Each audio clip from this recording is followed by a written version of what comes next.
Всем привет! Вы на канале Бесконечно захватывающий быт, и сегодня я расскажу о том, как сшить вот такие милые корзинки для хранения всяких мелочей. Шить я буду из весового лоскута, которого получила в достаточном количестве от компании Magnatex.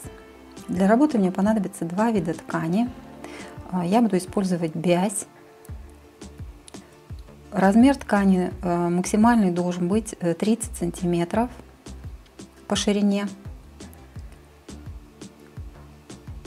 Однотонная ткань нужна еще для окантовки края. Это все в процессе увидите. Также понадобится синтепон и нитки. Синтепон я принудительно уменьшаю плотность, проглаживая его горячим утюгом, чтобы он был не такой ворсистый и пожестче немножко, чтобы держалась форма.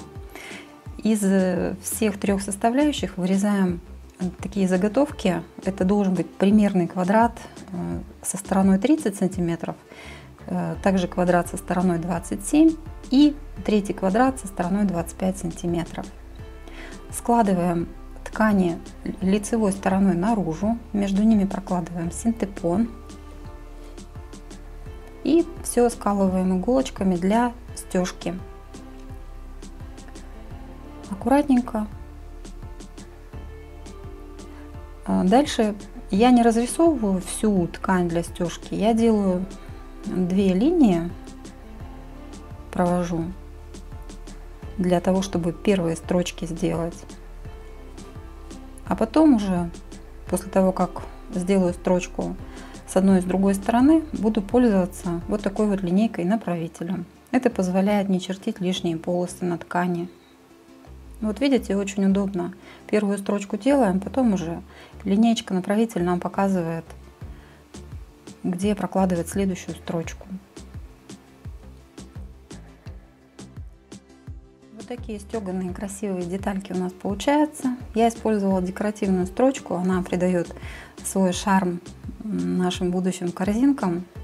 Теперь нужно вырезать круги. Вы можете в качестве лекала использовать даже крышку от кастрюли. У меня это диаметр 18, 24 и 26 сантиметров. Прокладываем строчку по линии и вырезаем деталь из квадрата. Такие вот ровненькие получаются кружочки. Теперь иголкой вручную прокладываем строчку. Нитку возьмите покрепче, чтобы можно было стянуть детали, ничего у нас не порвалось. Можно, конечно, на машинке прошить, но я предпочитаю вот вручную собрать. Так оно надежнее как-то получается, не рвется нитка. И теперь, собирая ниточку, подтягивая, формируем такую вот нашу заготовочку под нашу вазочку, такую корзиночку.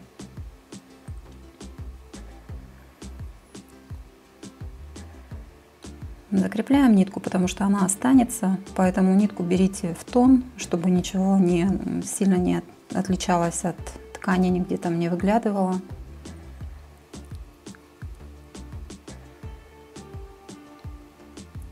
И равномерно распределяя складочки, формируем ровненько нашу корзинку.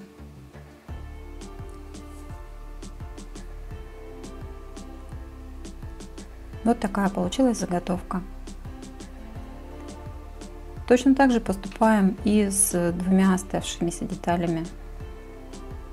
После того, как мы собрали наши заготовки, нужно обработать край детали. Для этого из оставшейся ткани однотонной вырезаем полосы шириной 4 сантиметра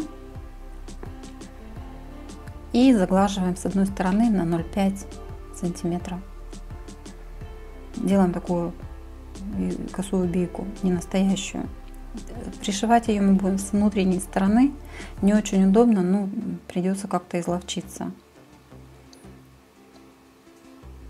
Заворачиваем край ткани внутрь, чтобы потом обработать красиво кусочек вот этот. И прокладываем строчку так, чтобы наши предыдущие вот эти строчки закрыть. Это получается на 0,7 миллиметра. И вот так с внутренней стороны аккуратненько, не спеша пришиваем при наличии сноровки все получается легко.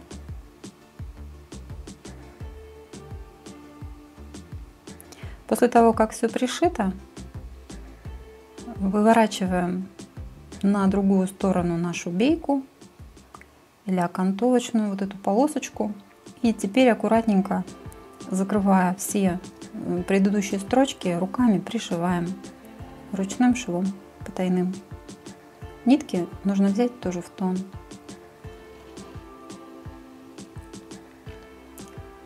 Дело муторное, но с музыкой идет гораздо быстрее. После того, как все прошили, можно вывернуть, можно оставить так, как есть. Корзинки получаются практически двухсторонние. Я, как правило, какую-то одну выворачиваю, а две остаются другого цвета, и такой контраст смотрится. Они очень вместительные и удобные. Спасибо вам за то, что вы смотрите мой канал. До следующего видео.